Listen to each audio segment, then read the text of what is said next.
drama is a form of interpretive reading in which a person tells a dramatic story. All attention is focused on this person and this situation. The speaker is revealing her innermost thoughts and feelings on some matter of personal importance. The speaker will not be looking at the audience. Her listeners are overhearing something that we're not meant to hear. She will not be acknowledging your presence.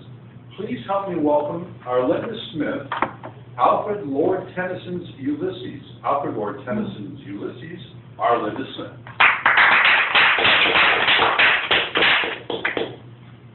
For a monodrama, it does ask me to give my own introduction, which I will give first. Do you remember reading the Iliad and the Odyssey by Homer? Tennyson draws on Homer's narrative in this poem. As the poem begins, Ulysses has returned from his kingdom, Ithaca, having had a long and eventful journey home after fighting in the Trojan War. He's retired and sitting around being bored at home. He's confronted again by domestic life. Ulysses expresses his lack of contentment, including his indifference toward the savage race that he governs. And Ulysses contrasts his restlessness and his boredom with his heroic past. He contemplates his age and eventual death and longs for further knowledge and experience. His son, Telemachus, will inherit the throne that Ulysses finds burdensome. And while Ulysses thinks his son will be an adequate king, he has no empathy for his son. In the final section, Ulysses turns his attention to his mariners and calls them to join him on another quest, making no guarantees as to their fate, but attempting to conjure up their heroic past. So please join me for Alfred Lord Tennyson, Ulysses.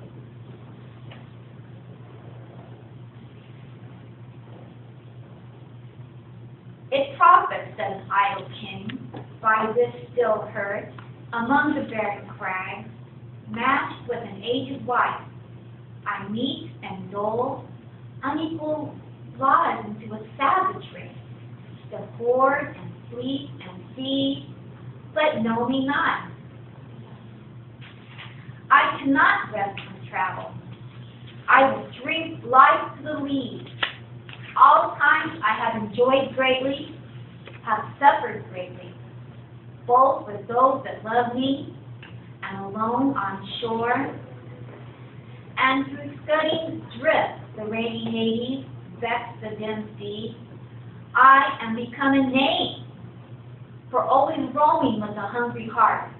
Much have I seen and much have I known, cities of men and manners, climates, castles, and governments. Myself not least, but honored of them all, and drunk the light of the battle of my peers.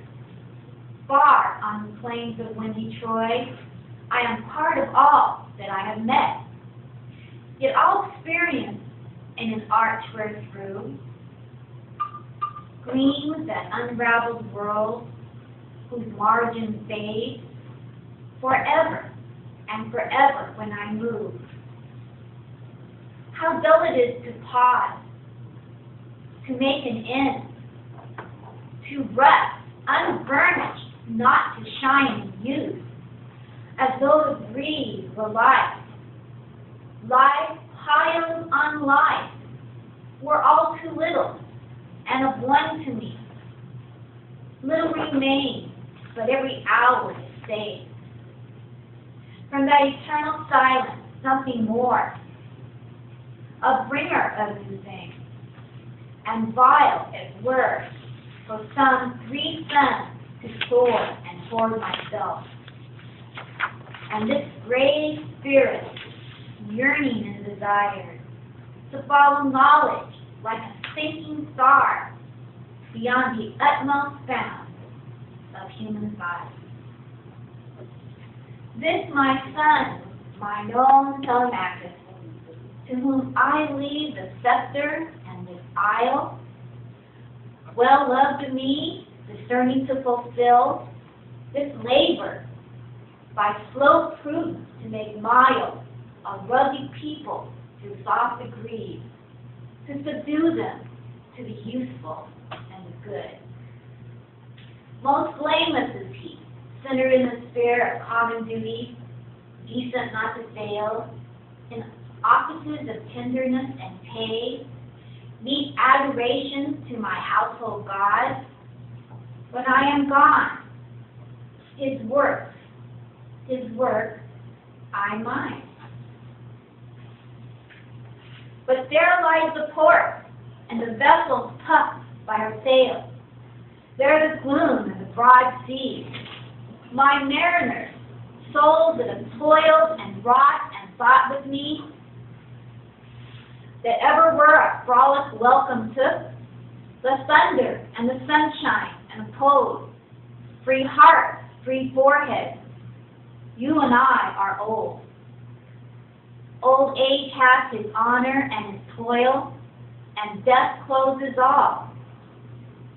But something ere the end, some work of noble note, may yet be done. Not unbecoming men that strove with God. The light began to twinkle from the rock. The long day waned and the slow moon climbed, and the deep moan round with many voices. Come, my friend, 'tis not too late to seek a newer world.